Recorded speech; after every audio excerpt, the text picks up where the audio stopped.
हिंदू धर्मात श्रावण मासाला खूप पवित्र मानले जाते। त्यानिमित्ताने आज आपण 12 ज्योतिर्लिंगांपैकी शेवटचे ज्योतिर्लिंग घृष्णेश्वर याची माहिती जाणून घेऊ।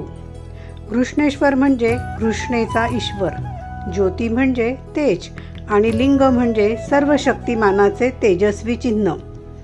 हिंदू पुराणानुसार शिवलिंग ज्या 12 ठिकाणी स्वतः प्रकट झाले तेथे शिवलिंगाची ज्योतिर्लिंगाच्या स्वरूपात पूजा केली जाते। इळापुरे रम्य विशालकेऽस्मिन् समुल्लसन्तैश्च जगद्वरेण्यं वन्दे महोदातरस्वभावं घृष्णेश्वराख्यं शरणं प्रपद्ये। घृष्णेश्वर हे एक प्राचीन मंदिर असून वेरूळच्या लेण्यांजवळील वेळगंगा नदीच्या काठावर हे ज्योतिर्लिंग स्थित आहे।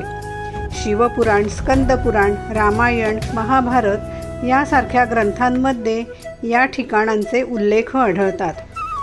या मंदिराचे मूळ 13व्या शतकापूर्वीचे असून दिल्ली सल्तनतच्या राजवटीत हिंदू मुस्लिम लढाया झाल्यामुळे या मंदिराचे वारंवार नुकसान झाल्याचे आढळून येते। 16व्या शतकात मालोजी भोसल्यांनी प्रथम या मंदिराचा जीर्णोद्धार केला।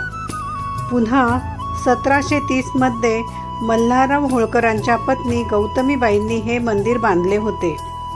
त्यानंतर अहिल्याबाई होळकरांनी पुन्हा या मंदिराचा जीर्णोद्धार केला।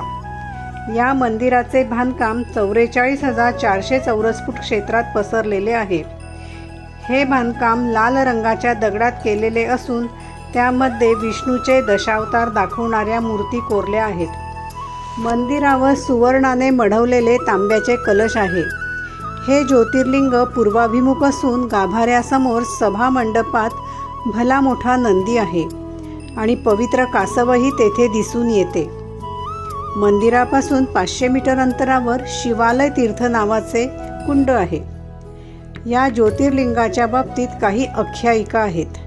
एकदा काम्यकवनात असताना पार्वती उजव्या हाताने डाव्या हातावर मळवट भरण्यासाठी केशर कुंकू घासू लागली, तेव्हा त्या कुंकवाचे ज्योतिर्लिंग बनले आणि त्यातून दिव्य ज्योत प्रगट झाली।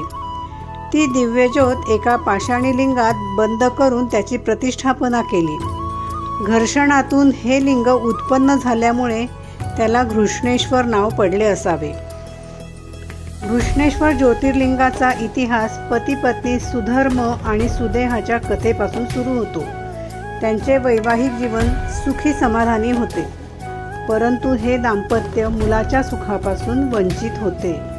म्हणून सुदेहाने आपल्या पतीचा विवाह तिची धाकटी बहीण घुष्माशी लावून देण्याची व्यवस्था केली।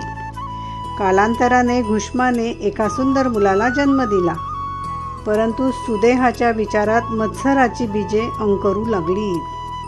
घुष्माचं सुधर्माविषयी असलेलं प्रेम, तिचं घर तिच्याकडून हिरावून घेतलं गेलं। एके दिवशी सुदेहाने संधी साधून त्या मुलाचा खून करून त्याचा मृतदेह तलावात फेकून दिला। ज्या तलावात घुष्मा शिवाच्या लिंगाचे विसर्जन करायची। सुधर्माची दुसरी पत्नी घुष्मा ही शिवाची निस्सीम भक्त होती। दररोज सकाळी लवकर उठून 101 शिवलिंग बनवून भगवान शंकराची पूजा करायची। नंतर जवळच असलेल्या शिवतीर्थ तलावात सोडून द्यायची। मुलाची बातमी ऐकून सगळीकडे हाहाकार माजला, पण घुष्माने रोजच्या प्रमाणे शिवलिंग बनवून शांत चित्ताने भगवान शंकराची आराधना सुरूच ठेवली।